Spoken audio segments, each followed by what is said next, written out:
ელფოსტები შემოვიდა Daily Wire-ის შემცირებების შესახებ, რომლებიც როგორც მითხრეს დაიწყო ხუთშაბათს და გაგრძელდა პარასკევს. არის გარკვეული მინიშნება, რომ შესაძლოა შემცირებები დღესაც გრძელდება და ეს იყო ნამდვილი კატასტროფა. მისცემთ მათ საშუალებას სხვანაირად წარმოაჩინონ. საუბრობ მთელ დეპარტამენტებზე, კომპანიაში ცნობილ ადამიანებზე. არავინ იყო დაზღვეული. ბენის გუნდიც კი არ იყო დაზღვეული. მარკი კი უსაფრთხოდ არის. კარგი, ის ამბობს, რომ ნამდვილი კატასტროფაა, ყველას აცილებენ და ისე აჟღებებს, თითქოს Daily Wire-ს სრული კრახი აქვს. ფული აღარ აქვს, ყველაფერი ქაოსშია. მოდით ნახოთ, რა სიტყვის Jeremy Boring ამ ყველაფერზე. გავრცელებული ამბავი ისაა, რომ მათ თანამშრომლების 50%-ზე მეტი გაათავისუფლეს. და ეს ამბავი გავრცელა Daily Wire-ის ყოფილმა წამყვანმა, Candace Owens-მა. შემდეგ Candace-მა თავისი ინფორმაცია შეასწორა და თქვა, მესმის რომ ეს უფრო 60%-ის უახლოვდება. ნამდვილი სისხლისღვრა. Daily Wire-ის თავარმა რედაქტორმა Brent Shorma თლის ბოლოს განცხადება გააკეთა და Candace-ის ინფორმაციას ეჭვი შეუტანა. მან თქვა, დიახ, კომპანიაში დღეს მართლაც იყო გათავისუფლებები. ეს ყოველთვის ძალიან რთულია. არა, ეს კომპანიის 50% თან ახლოსაც არ იყო. ეს სიგიჟეა და ასევე სიგიჟეა ამის გადამოწმების გარეშე გამოქვეყნება.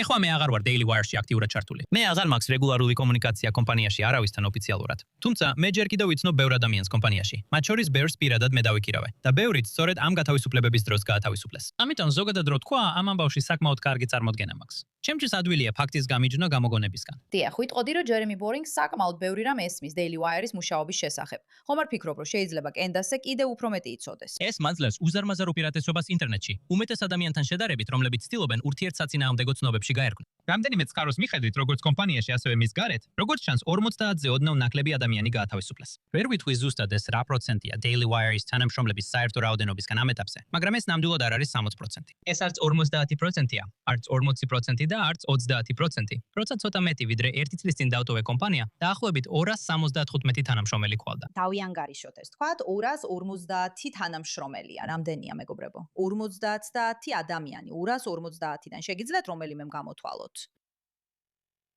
ეს 50 არ არის, ამას გეტყვით. ზოგი გაათავისუფლეს ცოტა ხნის შემდეგ, რაც მეც წავედი, მაგრამ მას შემდეგ ბევრი სხვა ადამიანი აიყვანეს. როგორც ნებისმიერი, ვინც კონსერვატიულ მედიას ინტერნეტში ადევნებს თვალს, მარტივად გაიგებს. ტალანტები Isabel Brownie-დან Matt Preda-მდე და Ben Dominici-მდე. The Daily Wire ისევ ირებს ფილმებს, აშუქებს ამბებს, აწარმოებს შოუებს და აკეთებს იმას, რასაც Michael Knowles-ი აკეთებს. ყველაფერი ეს იმის საქმელად, რომ Candace-ის რეპორტაჟი, თუ ამას საერთოდ შეიძლება რეპორტაჟი ეწოდოს, არის მცდარი რეპორტაჟი. ან მინიმუმ შეცდომითი გაშუქება. შეცდომითი გაშუქება შეიძლება იყოს Candace-ის ავტობიოგრაფიის სახელი. რა თქმა უნდა. არა, ამას შეცდომას არ დავარქმევდი, ეს არასწორია. ეს არის განზრახ შეცდომაში შემყვანი რეპორტაჟი. ძალიან დიდი განსხვავებაა.